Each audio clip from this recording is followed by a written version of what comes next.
to be back playing a competitive match. It's been a few weeks, and it was a nice break in a way, but you're always, after so many weeks of practicing, you're just eager to get back on the court. The tournament almost seems a little bit easier because the practice is a little bit shorter, you're getting ready to play matches, and it's so much better than having practice weeks, to be honest. So, but I was happy with the way I came out, and never played my opponent before, and a lefty, conditions weren't exactly perfect. So overall, I thought I played steady. There's a lot of room for improvement, that's for sure.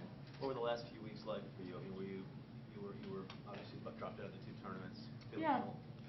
Yeah, well, I went to Montreal, and I was supposed to play a practice there, and supposed to play the next day, but I woke up and I had a stomach bug for a few days and wasn't feeling really good, and yeah, I had some tests done, some blood work and some ultrasound stuff, and they just said I should probably rest, and then I went home and took Cincinnati off as well. I think it was just a sign that I needed a few weeks off. Feeling better? Oh yeah, I am fine. Maria, why all those tests were just a stomach bug? Did you test maybe something bigger than that? Yeah.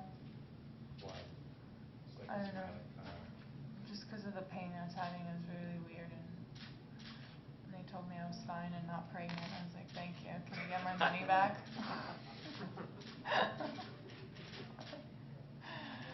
So the night before the Olympic final, how bad was the pain? It was okay. That didn't pass the smell test. What was it like? I mean, was it a serious pain? Did it impact your play? Well, it was worse when I got to Montreal, but it was just something.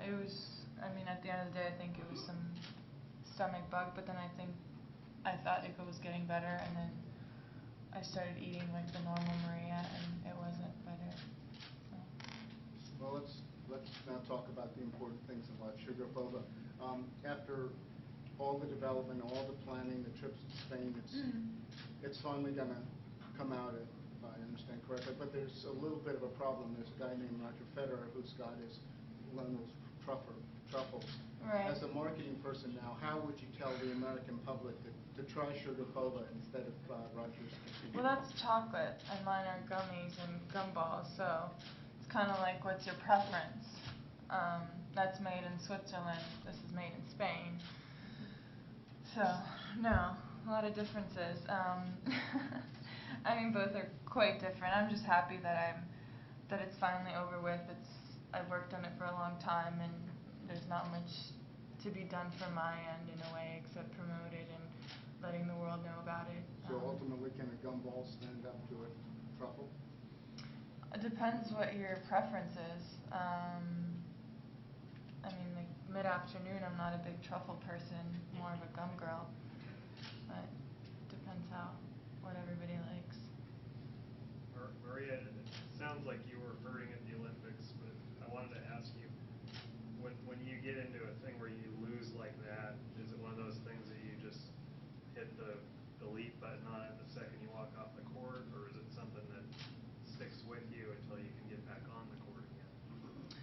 No, it doesn't stick with you because I mean, personally, I've been part of many different types of matches in my career, and looking back at that week, it was really special. I mean, it was so hectic, and it was the busiest week out of the year for me in terms of playing back-to-back and the emotions of the opening ceremony, and then kind of putting everything together and going out and trying to compete. And it was an incredible experience, and although I would have loved to be the champion there, for me to be a first-time Olympian and to leave with a silver medal and carry the flag for my country, and of course, I would have loved to win gold, but those things happen, and you move on and then go to the next tournament. Maria, were you actually able to get to sleep at night after you carried the flag? Some of the other athletes were saying that it was so exciting by the time they got back to another fall that they were so jazzed up they couldn't even rest. No, I don't know about anybody else, but after a 2-kilometer walk to the stadium and back, I had no problem sleeping. And I mean, that must have been an incredible experience for you. I don't know, 80,000 people. It was. Yeah, but what went through your mind as you were carrying the flag around the track? Well, I actually had hoped it was a little bit more windy, so it kind of blow on its own, but then I was walking and it really wasn't, so I felt like I actually had to like hold it and make sure it was waving around and wasn't getting caught on the pole. But it wasn't as heavy as I had expected, and the walk was a lot faster than I had thought it would be.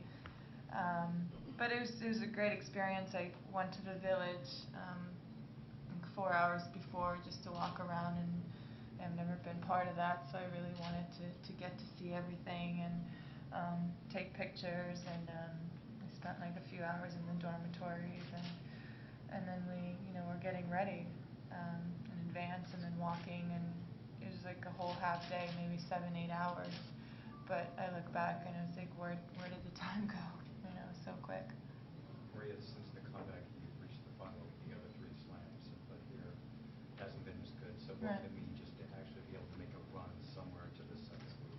Yeah, exactly. I haven't been far here and past the second week, and I mean past the first week in a long time, and I would love to get that back. I haven't played at a level that I wanted to play here. I mean, there shouldn't be any reason why I can't.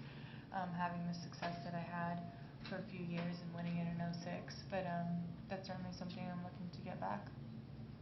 Maria, obviously the test went well in Montreal, and it turned out it was a stomach bug of some sort. But what sort of, what was going through your mind when you were feeling the pain like that? I mean, it must have been pretty serious to need all that, or it must have at least felt like it was. I don't think we should make this much more dramatic than it was. I mean, at the time I was being drama, but I'm fine. I was fine. In your years here, you worked with a lot of individuals like Nick, Lansdorf, then you trained a lot of years with Michael Joyce, and of course Max has been with you for a long time. How would you compare the American sort of culture of sports in America and training to that in Russia, and Russian tennis players? Can you compare the two in any way? Just the training in general? Well, just the culture of sports. Here it's so dynamic, it's so individualistic, there's a real economic engine to it, and I'm less familiar with Russia, but can you just compare the cultures? Yeah, I mean, obviously a lot has changed and since I was starting to play tennis there, but I mean, tennis has grown a lot, and other sports have, and economically there's a lot more support. But in terms of athletes and how they're brought up, I mean, I think there's certainly much less choices in Russia, and I think there are a lot more opportunities in this country, which makes it incredible on one side. But then you get to a point where you have to decide, or kind of the people around you, because you're at a young age, you can't make those big decisions, but you really have to decide what you're going to dedicate your life to, whether it's sport, whether it's something else, and whether it's something that the kid actually loves doing, or it's something that their parents love taking their kids to do. So I think because it's great that it makes it for a social and healthy lifestyle of having a kid play soccer and baseball and football. And I mean, I have a family friend, I can't keep up with their schedule. It's their kid is like all over the place. I mean, she's driving here, there. It's insanity. But you get to a certain point where you really have to commit to that one sport if you're really serious about it. And in Russia, I just don't think financially we had those opportunities to have so many options. But also, the parents were working 24/7, and I don't think they could afford a nanny to drive them back and forth. So it's really committing themselves to that one particular sport or area. And it doesn't have to be a sport; it can be a certain educational part. But I think they focused extra on that. Maria, when you become a mom, would you bring your kid to an academy? Do you like an academy environment? It's a tough question. I mean, obviously, if my kid wants to play sport and I feel like that would be beneficial to the kid, then yes, but I hope not. Maria, to keep playing tennis day after day, it's something that helps you not to think too much about your upcoming marriage, wedding, or no? I mean, it's something that normally for a woman is a big waiting, a big moment, and and you don't have almost the time to think about what's going on. Well, I don't, because I don't have a wedding coming up in November. That's not true, so. No? No. I'm definitely not getting married in Istanbul in November. No, but you need, not in this year, anyway. No. Okay. I'm so surprised everyone believes this, or believes that.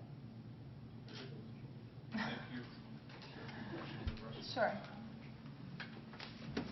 Маша, скажите, сегодня чувствуете себя немного жалко, критическое состояние по играли, первая официальный матч? Конечно, да, первый матч всегда тяжелый, особенно против соперницы, против которой никогда, раньше мы не встречались.